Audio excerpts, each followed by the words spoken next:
it gives me immense pleasure to invite Mr. Ravi Sundararajan. There's a lot of things that have been happening in India, and in fact, I'd like to set some brief context on the journey that India has experienced to get where we are today. And I think this is a very important event because we are truly at an inflection point. So in the first time Internet was made available in India was in August of 1995. Some of you may remember, some of you may not know about that. And the first mobile call was also made on VSNL network in the same month of August 1995. And from August 1995 to the end of 1998, VSNL had pretty much a monopoly and was restricted, internet services were restricted only to 4 cities, 4 metros. And end of 98, India just had about 1 million internet users, right? And in 1999, the government decided to change the ISP policy. A lot of private players came. And from 1999 to 2000, we saw a 10x growth. And end of 2000, we had about 10 million internet users. Though services, data services on mobile were introduced in 2000, it didn't, until we introduced 3G services in 2009 and 10, mobile, the internet subscriber base hadn't grown a lot. That's because of the boost 3G provided to kind of internet access. So the last 3 to 4 years, when we had 3G, we have added about 21 million 3G users. And in 18 years, we've had about 18 million PC broadband subscribers. So when people, some say in the land where 1500 years ago, mathematicians such as Aryabhatta, Brahmagupta and Pingala came up with the rules, foundation for the rules of the binary system that drive the code that drives the internet today, we have relatively very few users. In fact, India has about 12% of Indians are connected to the web, compared to 36% in China and about 81% in US. So I would argue that we've just started, mainly about in the last 3 to 4 years. So even if you look at the internet GDP contribution, India has about 1.6% of GDP is attributed to internet, which is less than half of what in US it's about 3.8% of GDP, and in China it's about 2.8%. Yet I think that India has a chance to actually lead again, lead to be the first truly mobile digital Indian mobile digital society. The reason is this: today, and as of now, I think the latest numbers are about 108 million mobile internet users are there in India, right? And this is of the 162 million internet users. We are the third largest after US and China. China and US, we are the third largest, right? So 108 of 162, that's about 66%. For 66% of the users, it's mobile first, right? Internet is mobile first for 66%. And the more interesting thing is half of these, that is 33%, 54 million, have mobile-only access to the web. And if you look at Facebook, right, they have 84 million users in India, of which 72% access through mobile and 36% are just mobile only. So these are huge numbers. And even for Google, 45% of the searches are through mobile. So I think India is at an inflection point where we have a lot of potential to be a truly mobile digital society. If you look at even the percentage of operator revenues, which is the mobile VAS non-voice revenues, right, there are 3 main components. One is messaging and SMS type services. Other one is mobile content and applications like CRBT. And the third one is data services, right? So typically 15% of the operator's revenues is being for mobile VAS, and it's about $4.5 billion today. But what's changed in the last 2 years? A lot of business model changes that have happened. In the last 2 years, the contribution of data services, which was only 3% in 2011 of the total operator revenues, has gone up to 7.5%. There's been a 250% growth in mobile data revenues. And the contribution of messaging services like SMS and mobile content and applications such as CRBT has come down from 12% to 7.5%. So I think, I believe that all the elements are in place. The cost of access and handsets is going down. The number of the mobile internet services, mobile internet networks are actually going up. So mobile networks are going up. And the appetite for the Indian consumer for digital services is immensely growing. So I think it's an exciting time to be here. May I invite Right Honorable Mr. Artur Mas, President of the Government of Catalonia.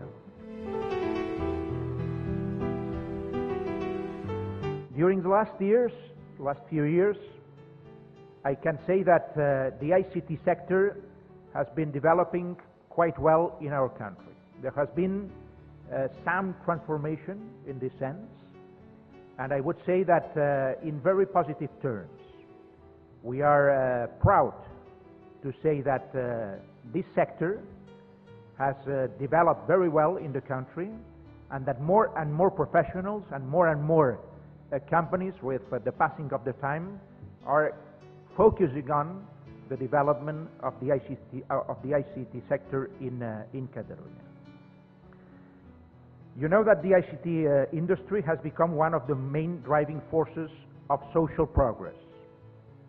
Its development has had an essential influence within global economic growth, and this is also the case of India, as you said before, as well as in the transformation of societies, with a growing impact on the life of individuals and businesses. Everything is easier, everything is faster, and the distances are shorter. Let me give you some examples that you know very well. Software developers in Bangalore can sell their products to small businesses in Barcelona, for instance, at the click of a button. A family in Mumbai can keep in touch with their son or daughter studying at one of world-class business schools in Barcelona, in Catalonia. Or, maybe a most popular example, a football fan in Delhi can stream a full coverage of Messi scoring for Barca against Real Madrid. This is something that happens from time to time. Or Manchester United, for instance. Well, let me say that ICT has a positive impact both at the economic and the social level. It is not only a matter of economics, it is also and basically a matter of the social influence of the ICT sector, and this is what makes ICT so important nowadays.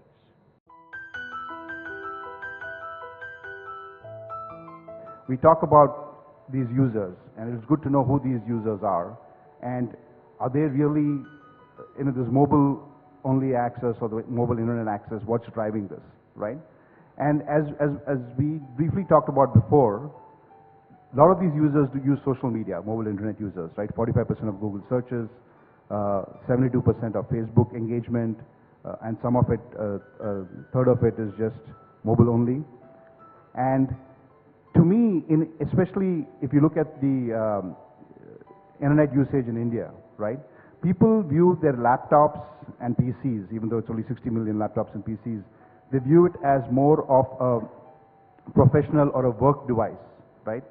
So, and most of the prepaid plans, if you look at even the internet users, 75% of the internet users in terms of smartphones, the 450 million feature phone enabled smartphones, right? So they all have prepaid plans, and so do even this, the feature phones and the smartphones, even 80% of the smartphones, they have prepaid plans. So they have a propensity to spend. They're also paying money and loading up, so they're doing that. Now, even if you look at the access from the internet, mobile internet, most of it, 81% of it is from Wi-Fi. So which means that most of the stuff is coming when they are actually not on the move. They are in a location where they have a laptop and a mobile, so they actually use the mobile to access it, just because for them the propensity to spend and entertain and search and do some stuff is more associated with mobile, which is being a personal device. So that's the kind of context, and that's what these users are doing. So last year, the average traffic from mobile in India was 9%, right? The page views. And this year, Naukri is 27%. Most of the apps are 18 to 30%. 22? Okay. So it's doubled, right? Average is 18, but Naukri is at the higher end, but there are a lot of apps that are even, in the more than 25%. So that's huge, right? So because now people are actually, it's using the mobile, right? The second thing, which is a very important point that actually Sanjay mentioned, right, is the cost. If you take purchasing power parity, the cost of monthly internet access in India is $61 if you adjust for purchasing power parity. That's huge. I mean, so how can people afford? I mean, I'm surprised there are even 100 million users. That's because it's being subsidized. And the key thing is, even when, we started Akamai, one of the key things, we didn't go and to actually ISPs and say, okay, buy caching and do that. We went to the content providers and said, why don't you pay for your service to be accessed? And the whole business model was turned. The technology wasn't different. It was a change in business model where we said the content providers will subsidize to improve performance of rich media. That's how rich media took off, right? So it's Yahoo and the CNNs and the Microsoft and everybody else who have media-rich websites and images will pay for it, so that a guy in Sri Lanka who's trying to dial in will not have a slow access of that website, right? So it's a combination of partnership between operators, content providers, and others to figure out if I really want this service to be accessed by the consumer, then you'll have to subsidize the cost of access. Otherwise, it'll not happen. So that's a very huge, important point. And the third thing is, we have all these opportunities. We talk about social media, we talk about search, we talk about m-commerce, and a whole host of other things, gaming, right? But I think the most important need is localization and addressing this 450 million internet-enabled feature phones. That's a huge opportunity that no global player will address. So today in India, most of this is just, as Sanjay rightly pointed out, it's WhatsApp and Facebook and Google and others, right? So it's truly not an indigenous Indian application or app that's actually coming and getting. There are some things like Naukri and ClearTrip and MakeMyTrip and others are trying to get there, but Book My Show. So the key thing is, how do we localize it? Because regional consumption is very important. If you look at the top 20, 50 languages, not a single Indian language shows up in internet access, right? Predominant language here is English, but most of the population, the rural population where the internet penetration is low because of cost of access and lack of localization, that's going to be huge. So if you want to get to 300 million actually a vibrant and grow more, we have to have localized services. Though we have the SMS was an impetus, there are also, with SMS, a lot of the localization stuff, and there's earning for video and rich media content now, as Nikhil mentioned, right? So I think the next wave could be something like, what he was talking about, 1 rupee videos, or figuring out how to get more engagement. One is that obviously it's just not people who have smartphones. There are only 36 million smartphones, but these 450 million people who have feature phones, who are consuming and spending 25 minutes watching TV shows and stuff like that. Even the commerce stuff, e-commerce, didn't take off until IRCTC said a lot of the reservations have to come. So it has to be a need where everyone uses the train and say, okay, I need to book my ticket, right? So then you start getting on, and then you go online, go to a kiosk or a nearby, cyber cafe to go and do your reservation. So I think it has to be a combination of three things. One is we have to enable access to be much cheaper, is what I took away. So we have to come up with new business models where we have a cross-industry subsidy, be it the combination of operator and the content provider, the enterprise and the business, making internet access much cheaper, just like what was done for SMS. The second thing is we actually need to do a lot of localization and awareness for people to come on. Otherwise, why would they even come on, right? And then the third most important thing is the payment part of it, right? How do we do it? It has to be they all do no prepaid services. Does it have to come from operators?